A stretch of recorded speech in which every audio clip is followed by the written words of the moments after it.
Bismillahirrahmanirrahim. Assalamualaikum warahmatullahi wabarakatuh. Ya, pada pertemuan kali ini saya akan membahas tentang sistem penanganan bahan baku, obat dan material obat menurut CPOB, yaitu cara pembuatan obat yang baik. Nah, cakupan materi pada penanganan bahan baku dan material itu nanti meliputi yang di awal dulu saya sudah terangkan, yaitu secara umum ya dari industri ini sesuai dengan CPOB ya. Yang pertama adalah pembelian dan pengadaan bahan baku ya, di sini termasuk bahan awal dan material. Terus penerimaan, terus penandaan bahan awal dan bahan pengemas, terus penyimpanan, terus penyerahan atau distribusi bahan atau material baik bahan awal, bahan pengemas, produk antara, ruahan maupun produk jadi. Nah, macam-macam bahan ya, di awal kemarin juga sudah saya terangkan. Di sini ya terdiri dari bahan awal ya, bahan pengemas, baik pengemas sekunder maupun primer, terus produk antara, produk ruahan dan produk jadi. Nah, untuk bahan awal ya, dia merupakan ya semua bahan baik yang berkhasiat maupun tidak berkhasiat ya, di sini maupun zat tambahan maupun zat aktif di situ yang berubah maupun tidak berubah yang digunakan dalam pengelolaan obat ya. Walaupun tidak semua bahan tersebut akan tertinggal dalam produk ruahan. Jadi nanti ada yang hilang seperti itu ya. Jadi tidak tertinggal di produk ruahannya. Jadi sebelum kita buat produksi, baik bahan awal di situ ya dicampur ya, baik zat aktif, zat tambahan, zat pengisi dan lain-lain di situ ya, nanti menjadi suatu produk ruahan sebelum dilakukan packaging ya ke dalam bahan pengemas ya, baik pengemas sekunder maupun primer ya. Kayak Anda memasukkan ke cangkang kapsul itu, berarti dia kapsul itu adalah proses filling ya ke kemasan primer ya, seperti itu. Sedangkan untuk bahan pengemas sendiri ya, dia adalah tiap bahan atau termasuk bahan cetak ya di sini ya, yang digunakan dalam proses pengemasan obat ya, tetapi tidak termasuk dalam kemasan luar yang digunakan untuk transportasi atau pengiriman keluar pabrik ya, seperti karton ya, karton-kartonan itu tidak merupakan bahan pengemas dalam artian di sini ya. Nah, bahan pengemas ini ada dua, yaitu tadi saya terangkan, yaitu primer dan sekunder ya. Kalau box dalam kapasitas dia masuk di dalam blister ya, itu termasuk pengemasan sekunder ya. Nah, atau kardus ya untuk membungkus sirup, itu pengemasan sekunder. Tapi ya, kardus-kardus sirup tadi dibungkus dalam satu box itu tidak masuk ke dalam kata-kata bahan pengemas ya, di situ ya, untuk transportasi dan lain-lain, palet ya, seperti itu tidak termasuk dalam proses bahan pengemasan obat di situ ya. Nah, ini yang dimaksud adalah pengemasan primer atau sekunder ya, tergantung dari tujuan penggunaan ya. Kalau bersentuhan langsung dengan produk, dia adalah bahan pengemas primer ya, kalau tidak dia adalah sekunder gitu ya. Nah, dalam suatu produk juga ya, di samping bahan tadi, baik bahan awal maupun bahan pengemas, ada juga jenis-jenis produk ya dalam proses tadi ya, pencampuran bahan awal ya. Nah, itu disebut produk antara, terus ada produk ruahan dan produk jadi. Apa itu produk antara? Yaitu adalah tiap bahan atau campuran bahan yang masih memerlukan satu atau lebih tahap pengolahan lanjutan untuk menjadi produk ruahan ya. Nah, ini masih ada tahapan lagi. Nah, ini contohnya adalah kalau dalam sediaan obat adalah proses granulasi ya, baik granulasi basah maupun granulasi kering ya. Kalau di obat tradisional itu adalah proses ekstraksi, yaitu masih ada tahapan berikutnya ya.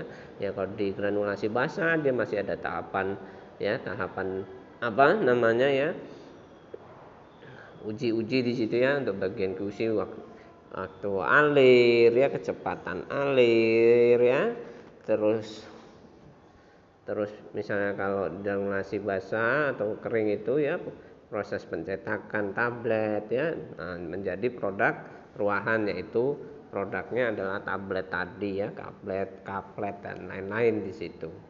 Ya, nah ini termasuk produk antara ya. Nah, sedangkan produk ruahan adalah bahan yang telah selesai diolah, tinggal melakukan kegiatan pengemasan menjadi obat jadi.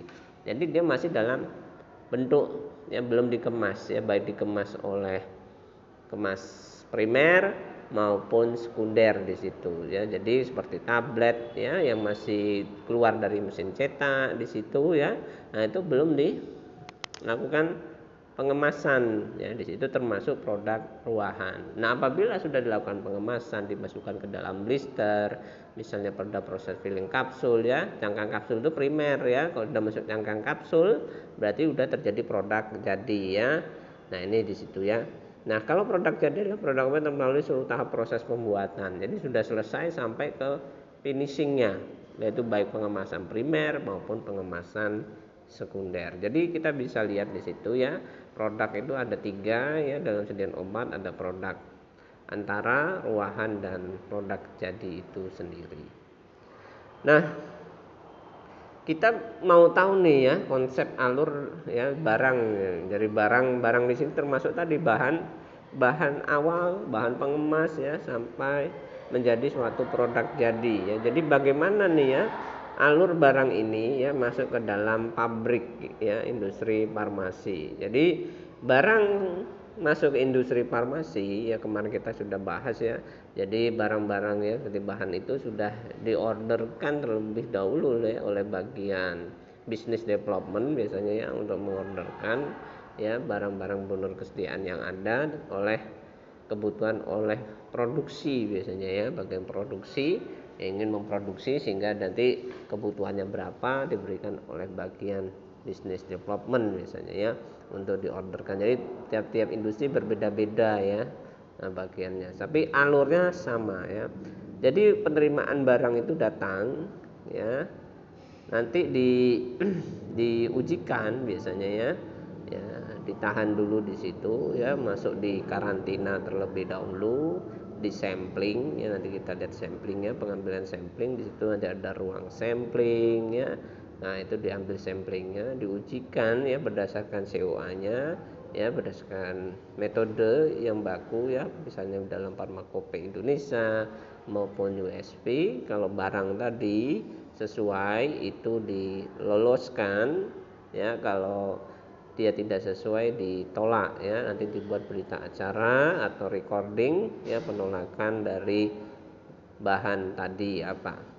Nah, barang yang sudah lolos itu biasanya disimpan di dalam gudang ya, ini alur yang hijau itu ya, gudang bahan baku dan bahan pengemas ya. Biasanya ada yang berdasarkan khasiatnya ya, apakah ini obat halal, obat bahan yang halal gitu ya, untuk makanan misalnya, atau juga ada obat keras dan lain-lain, atau berdasarkan suhu ya. Yang paling sering adalah berdasarkan suhu ruangan ya, apakah suhu ruangan, suhu dingin, sejuk dan lain-lain di situ. Ya, setelah bahan baku sudah disimpan di gudang ya, itu nanti bisa ya masuk ke dalam penimbangan dalam koridor apa produksi ya. Di sini kita bisa lihat ya. Nah, ini adalah ruang produksinya ya. Ya, di dalam ruang produksi nanti di sini ada layout di belakangnya, yaitu adalah bagian QC. Yang QC ini selalu ya bekerja untuk baik pada penerimaan barang maupun pada proses produksi ya. Nah, ini ya. Jadi nanti bahan yang diambil itu berdasarkan kapasitas produksi apa ya. Nah, ini masuk ke ruang penimbangan ya. Ruang penimbangan ini bisa dipakai di layout produksi maupun pada penerimaan barang ya. Jadi bisa dipakai. Jadi ruang tersendiri. Nah, di ruang penimbangan ya sudah ditimbang ya berdasarkan formula yang tertentu, baru nanti diolah ya, di pengolahan produksi tadi membentuk ya suatu produk ya. Bisa jadi produk ruahan di situ ya, atau produk antara ya. Nah, misalnya pengolahan di sini ya masih dalam tablet misalnya contoh ya. Di sini adalah misalnya granul ya. Nanti setelah granul ya, terus di filling ya, ruang pengisian ya, misalnya buat kapsul di filling, masuk ke cangkang kapsul. Ya, tapi kalau dia dalam bentuk tablet ini dicetak ya dalam bentuk tablet. Setelah itu ya masuk ke dalam pengemasan ya. Nanti masuk ke pengemasan di packing ya. Nah, repackingnya bisa nanti dalam bentuk blister ya, kapsul, kalau tablet langsung ke blister. Terus dikemas dalam box-box tertentu ya. Nanti diukur di situ ya beratnya sesuai apa enggak jumlahnya. Ini ada pemeriksaannya ya. Kalau memenuhi syarat ya ini masuk ke gudang produk jadi di situ. Ya, nanti disimpan. Nah, gudang produk jadi di sini ya. Ini besar sekali ya untuk menampung. Nah, nanti tergantung dari orderan pengiriman barang ya dari permintaan dari distributor biasanya ya. Jadi industri farmasi itu biasanya mempunyai PBF sendiri ya untuk tadi ya meminta pesanan barang ya. Ini alur yang hijau ini alur barang ya. Ya, kalau yang merah ini alur personil. Jadi personil ini bisa ke kantor, pengawasan mutu dan lain-lain ya. Kalau barang ini alurnya ke sini ya, jadi nggak bisa langsung. Ya, jadi barang itu masuk sini. Misalnya kalau bahan baku ke sini ya masuk ke daerah penimbangan. Ini ada ya area penimbangan ya. Nanti baru orangnya yang masuk ya. Ya, jadi masuk di koridor tersendiri. Jadi orangnya ada di koridor tersendiri ya di belakang dari sini. Nanti ada yang ngambil di sini ya, dilanjutkan di sini dan seterusnya ya. Nah, ini dilakukan. Jadi lewat pintunya berbeda ya di situ ya. Nah, itu yang kita lihat ya. Ini konsep alur barang secara secara umum. Nah, berikutnya yaitu pembelian atau procurement ya. Nah, pembelian di sini kita bisa lihat ya. Pembelian bahan awal adalah suatu aktivitas penting dan oleh karena itu hendaklah melibatkan staf yang mempunyai pengetahuan khusus dan menyeluruh perihal pemasok. Ya, jadi harus tahu vendornya itu ya. Bisa. Terus harus dilakukan kualifikasi pemasok atau vendor qualification ya. Jadi nggak hanya satu vendor saja ya atau pemasok ya, bisa 2, 3 atau 4 ya. Nah, ini kredibilitasnya gimana ini? Ya harus kita lihat di sini ya. Terus yang ketiga adalah pembelian bahan awal hendaklah hanya dari pemasok yang telah disetujui ya, disetujui tadi ya oleh bagian PPIC biasanya ya, dan memenuhi spesifikasi yang relevan dan bila mungkin langsung dari produsennya langsung ya. Jadi langsung dari pabriknya. Nah, itu lebih bagus lagi ya ketimbang dari distributornya. Tapi biasanya pabrik-pabrik itu mempunyai distributor ya. Kadang pabrik itu males ya untuk mendistribusikan atau menjual. Dia hanya memproduksi saja dan biasanya ada marketing tersendiri yang akan menjualkannya seperti itu ya. Nah, biasanya. Terus berikutnya dianjurkan agar spesifikasi yang dibuat oleh pabrik pembuat untuk bahan awal dibicarakan dengan pemasok ya. Sangat menguntungkan bila semua aspek produksi dan pengawasan bahan awal tersebut termasuk persyaratan penanganan, pemberian label, terus pengemasan, juga prosedur penanganan keluhan dan penolakan dibicarakan dengan pabrik pembuat dan pemasok. Jadi ini lebih hasilnya akan lebih baik di situ. Nah, dalam melakukan pemesanan ya dan bahan awal di sini kita harus menyiapkan dokumen-dokumen ya. Yang pertama adalah tadi ya kualifikasi pemasok tadi kita harus punya. Setelah itu pre-audit ya, questionnaire for manufacturer of starting material ya. Nah, ini ada sebelum melakukan audit ya kita sudah lakukan pre-audit ya. Nah, isinya pertanyaan-pertanyaan tentang ya pembuatan material ya, produksi material ya dalam bahan awal tersebut. Terus ada juga daftar periksa audit mutu dan sistem mutu ya. Terus daftar pemasok supply vendor yang disetujui dapat berupa produsen ya di sini yang memproduksi atau distributornya ya. Daftar pemasok tersebut berisi antara lain nama pemasok, nama, alamat pabrik ya, pembuat serta nama bahan yang dipasok. Daftar tersebut harus disetujui oleh bagian pengadaan pemastian mutu ya dan QA ya antara pemasok dan pengguna yang antara lain membuat persetujuan spesifikasi, persetujuan audit ya, pemberitahuan atas perubahan yang dilakukan oleh produsen bahan baku obat, misalnya perubahan lokasi pabrik. Jadi pabriknya itu enggak dia doang yang buat, biasanya ada saking dia full dia dibuatkan di pabrik yang lain ya. Jadi seperti itu ya. Terus perubahan teknologi, pembuatan bahan baku itu terjadi juga ya. Nah, itu harus ada perjanjiannya dan beritahu. Nah, ini contoh ya, daftar pemasok ya, kalau kita lihat di CPOB itu ada tanggal berlaku di situ, ada kode bahan ya, situ contoh saja, nomor, deskripsi bahan, misalnya magnum stearat, terus pabrik pembuatnya apa namanya di situ ya. Nah, di situ ada apa tuh, Faci Genova Italia, contoh saja negaranya ya. Italia, kode pemasoknya 104 ya. Nama pemasoknya ini ya, distributornya ini ya, alamat pemasoknya ini ya. Nah, status pemasok disetujui atau approve. Ya ini ya harus diperhatikan. Jadi di industri itu ada daftar pemasok apa saja. Jadi kita melihat daftarnya. Jadi oh, kita mau order bahan ini di mana nih kan gitu ya. Nah ini kalau sudah ada daftar pemasok ini ya berarti ini sudah disetujui ya. Nah, status pemasok misal disetujui ya sudah, ini bisa diorderkan. Nah ini biasanya disetujui oleh kepala bagian pengadaan dan pembagian mutu ya, atau QC di situ ya.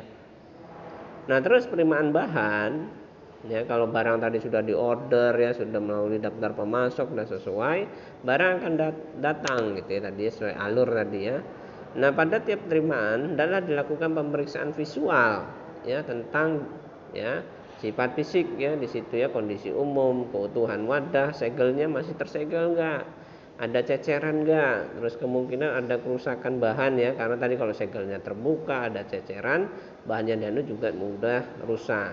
Terus dan tentang kesesuaian catatan pengiriman dan label dari pemasok sesuai enggak, jadi kayak fakturnya gitu ya, nah, sesuai enggak ya dengan yang barang yang ada, dilihat dengan nomor batch-nya ya, terus produsennya, jumlahnya, lotnya ya, expired date-nya ya, itu juga harus dicek. Terus kalau barang sudah datang, kita karantina terlebih dahulu ya, kita ambil sampelnya oleh QC ya. Nah, diambil sampelnya. Nah, kita uji ya memenuhi syarat atau tidak gitu ya. Kalau dia memenuhi syarat ya lolos gitu. Kalau tidak memenuhi syarat ya di reject ya, dengan membuat laporan evaluasi gitu ya. Nah, semua penerimaan, pengeluaran dan jumlah bahan tersisa hendaklah dicatat ya. Di situ dicatat semua. Jadi di dalam industri farmasi itu apa yang kita lakukan itu semua harus dicatat. Jadi ya, harus dicatat. Dan semua yang kita lakukan itu sesuai SOP yang ada. Ya, jadi SOP-nya bagaimana ya kita lakukan sesuai SOP itu. Ya, alurnya gimana kita lakukan. Ya, tidak boleh melenceng dari SOP. Jadi harus sesuai. Ya. Nah, kalau nggak sesuai ini akan jadi berbahaya, banyak temuan di situ ya. Nah, catatan adalah berisi keterangan mengenai pasokan ya, terus nomor batch tadi ya, lot, tanggal penerimaan, terus penyerahan tanggal kelulusan ya, misalnya dia lulus atau enggak, terus tanggal kadaluarsanya bila ada ya. Terus wadah dari mana sampel bahan itu diambil hendaklah diidentifikasi. Jadi sampel tadi ya sebagai contoh, dia diambil sampel pratinggalnya itu diidentifikasi, dikasih label ya, label pengambilan sampel di situ ya. Nah, sampel bahan awal hendaklah diuji pemenuhannya terhadap spesifikasinya yang ada berdasarkan COA-nya. Ya, dalam keadaan tertentu, pemenuhan sebagian atau keseluruhan terhadap spesifikasinya itu dapat ditunjukkan dengan sertifikat analisis ya, yang diperkuat dengan pemastian identitas yang dilakukan sendiri. Jadi sampel datang itu atau bahan awal datang itu ada COA-nya, sertifikat of analysis, dan kita mengikuti hasil COA-nya tadi dengan metode yang sudah tervalidasi, biasanya di Farmakope Indonesia maupun di USP. Ya, kalau itu salah satu dari COA-nya ada yang tidak terpenuhi, kemungkinan bahan itu biasanya di reject ya, ditolak seperti itu. Terus hendaklah diambil langkah yang menjamin bahwa semua wadah pada suatu pengiriman berisi bahan awal yang benar ya dari identifikasinya ya, dan melakukan pengamanan terhadap kemungkinan salah penandaan wadah oleh pemasok ya. Jangan nanti ternyata isinya beda ya, harusnya mesennya paracetamol, ternyata yang dikirim asetosal, beda ya. Nah, sama-sama misalnya serbuknya putih kan ya gitu ya. Nah, ini harus kita lihat ya penandaan wadah dan pemasoknya benar enggak ya. Nah, bahan awal yang diterima hendaklah dikarantina sampai disetujui dan diluluskan. Ya, jadi barang itu masuk pasti karantina dulu. Jadi dilabeli warna hijau, label kuning ya, karantina ya. Nah, itu nanti baru proses pengambilan sampel terus sampai disetujui dan diluluskan. Nanti setelah sudah lulus itu dilabeli dengan warna hijau ya. Nah, nanti diluluskan oleh siapa? Oleh bagian QC ya di situ ya. Pengawasan mutu ya. Jadi QC itu terus ya di situ.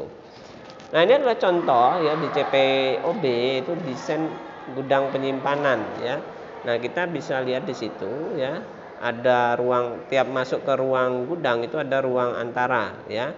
Di situ ada gudang bahan awal dan bahan pengemas ya. Terus ada produk ruahan dan obat jadi ya. Jadi macam ya, ada 3 di situ ya. Ya, untuk bahan kemas ya. Nanti sebelum masuk di area karantina dulu ya, lemari label itu ya. Nah, itu di area karantina. Terus ruang pengambilan sampel, area barang yang ditolak itu ya, ada semua tuh ya. Nah, itu barangnya di situ semua. Ya, baru nanti kalau dia diterima ya, langsung diberikan label dan disimpan di gudang. Tapi kalau dia ditolak ya, itu masukkan di area yang ditolak gitu ya. Nah, di situ ya kita bisa lihat ya. Nah, itu ya produknya. Nah, ini adalah ruang pengambilan sampel tadi ya, yang dekat dengan area karantina, biasanya antara karantina dan area barang yang ditolak ya, bisa di situ. Nah, area desainnya ya, dia pintunya ada 2 ya. Dalam bentuk airlock ya, pintunya ganggang keluar sehingga nanti udara yang di dalam itu keluar ya, sehingga tidak terjadi kontaminasi ya. Di situ kita bisa mengambil itu biasanya sampelnya melalui passbox atau apa ya di situ ya, antara ruang sebelah dan sebelahnya gitu ya. Kita bisa ambil di situ biar lebih gampang. Yang berikutnya adalah penandaan ya. Penandaan ini sangat penting ya, terutama dalam penanganan bahan-bahan awal di situ ya. Nah, bahan awal di area penyimpanan hendaklah diberi label yang tepat ya. Label hendaklah memuat keterangan paling sedikit sebagai berikut ya.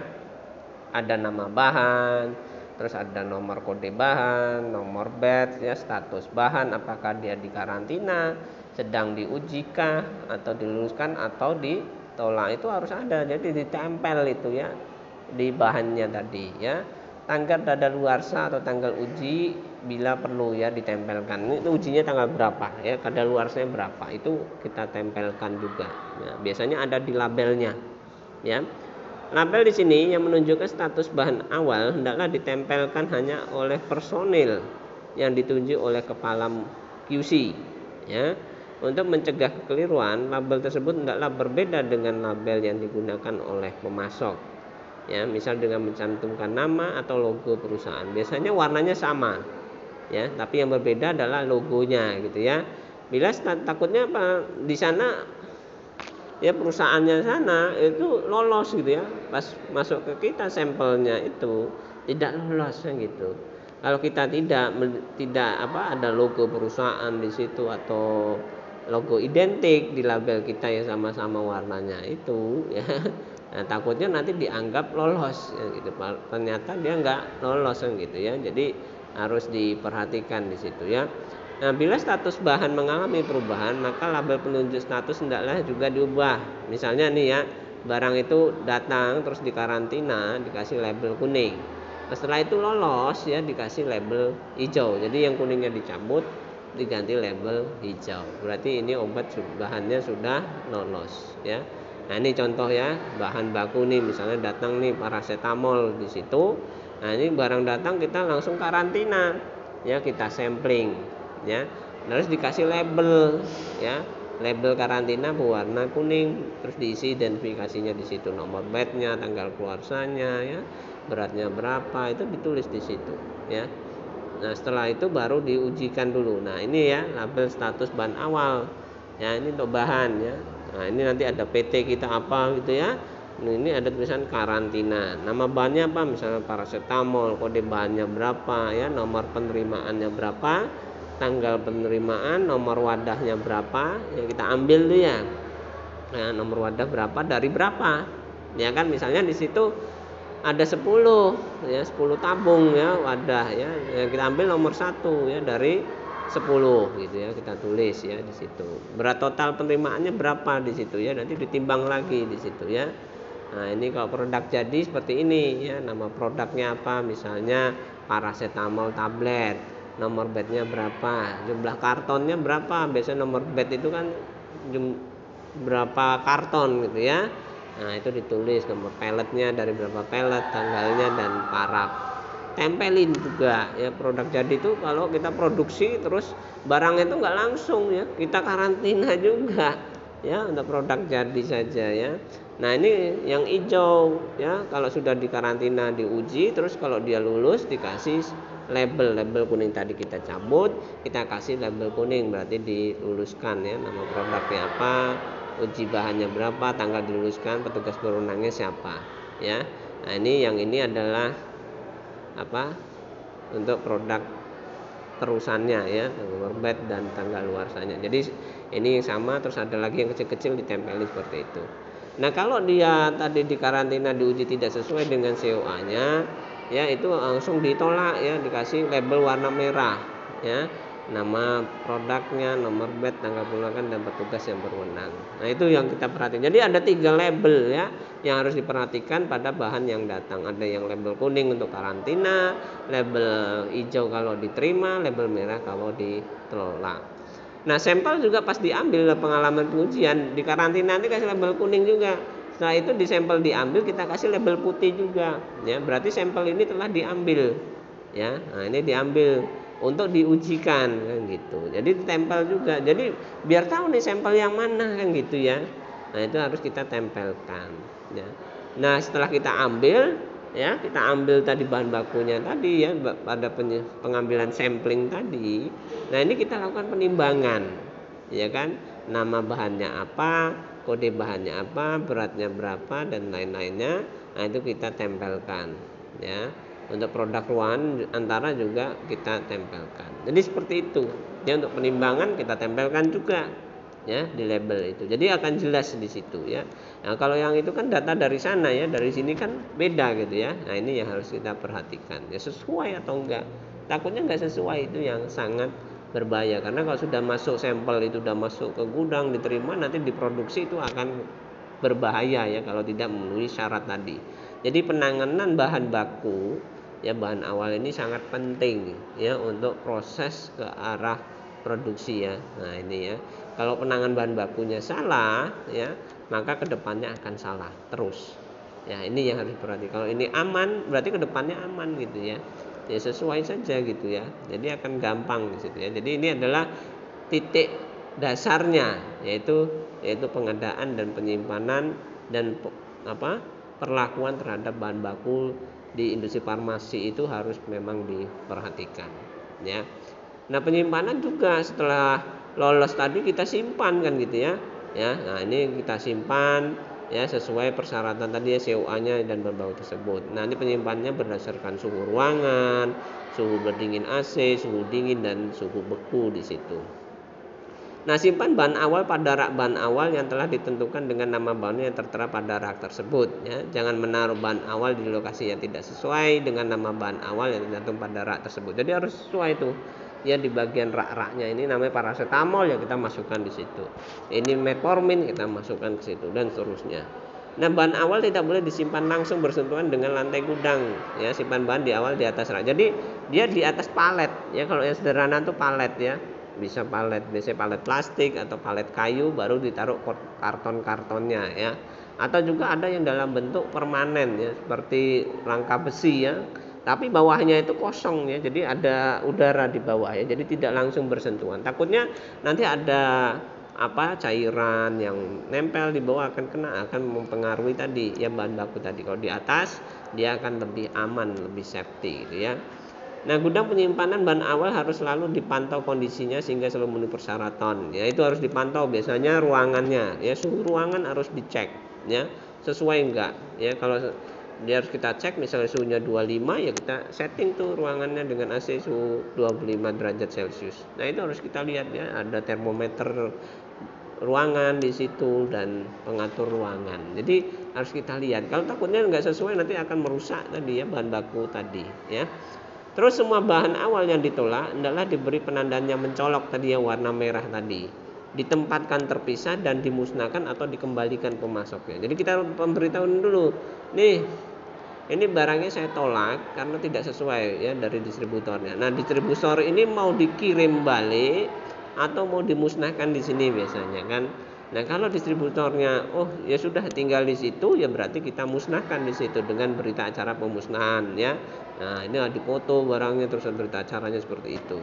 Tetapi kalau memang dikembalikan ya silakan kita kembalikan kembali. Biasanya dari industri ya dalam biaya pembalian adalah ditanggung oleh pemasoknya tadi ya. Nah itu ya yang harus kita perhatikan dalam suatu penanganan bahan baku sampai penandaannya secara umum. Jadi kita tidak terlalu simpel ya, karena nanti Anda bisa simpel apa yang khususnya ya, yang khusus itu di CPOB yang Anda pelajari di situ ya. Ya sekian saja ya perkuliahan ya FPSBA ya yang saya terangkan ya, kita akhiri saja kuliah ini ya. Wabillahi taufik walhidayah. Wassalamualaikum warahmatullahi wabarakatuh.